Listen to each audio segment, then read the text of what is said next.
জনপ্রিয় অভিনেত্রী মেহজাবিন চৌধুরী ছোট পর্দা জয় করে যিনি এখন বড় পর্দায় নাম লিখিয়েছেন। সম্প্রতি এক সাক্ষাৎকারে ব্যক্তিগত জীবন, ক্যারিয়ারের ভবিষ্যৎ পরিকল্পনা নিয়ে কথা বলেছেন। ভবিষ্যৎ পরিকল্পনা নিয়ে মেহজাবিন বলেন, তিনি খুব বেশি দূর বা লম্বা সময়ের জন্য চিন্তা করতে ভয় পান। জীবনের অনিশ্চয়তাকেই এর কারণ হিসেবে তুলে ধরেছেন তিনি। তার কথায়, আমি বেশি বেশি কথা বলবো, অনেক কিছু বলবো যে এই করে ফেলেছি, ওই করে ফেলেছি, এটা করব, এগুলো সব পরিকল্পনা এবং ফিউচার।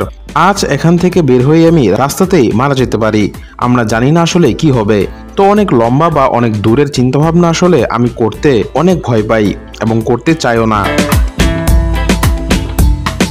অভিনেত্রী ভাষ্যে, কতটুকু ভালো করেছি না করেছি এগুলো একেবারে আলাদা আলোচনা, কিন্তু আমার কাজই কথা বলুক।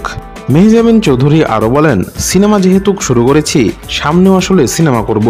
যদি ভালো গল্প থাকে, আমার চরিত্র ভালো লাগে, আমি তো কাজ করতে চাই। অনেক সময় দেখা যায় তারকারা তাদের নতুন কাজ সম্পর্কে কিছু বলতে চান না। এ নিয়ে তিনি বলেন, আপনারা মাঝে মাঝে মন খারাপ করেন, মেহজাবিন কিছু বলছেন না, আর্টিস্টরা এখন সবকিছু লুকায়, কিন্তু ব্যাপারটা তা না, আসলে এর পেছনে রয়েছে কন্ট্রাকচুয়াল বাইন্ডিংস।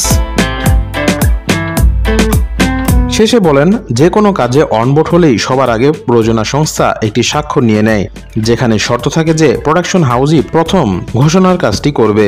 তারা একটি সুনির্দিষ্ট স্ট্র্যাটেজি সেট করে কবে কি বলতে হবে, কবে কি রিলিজ হবে।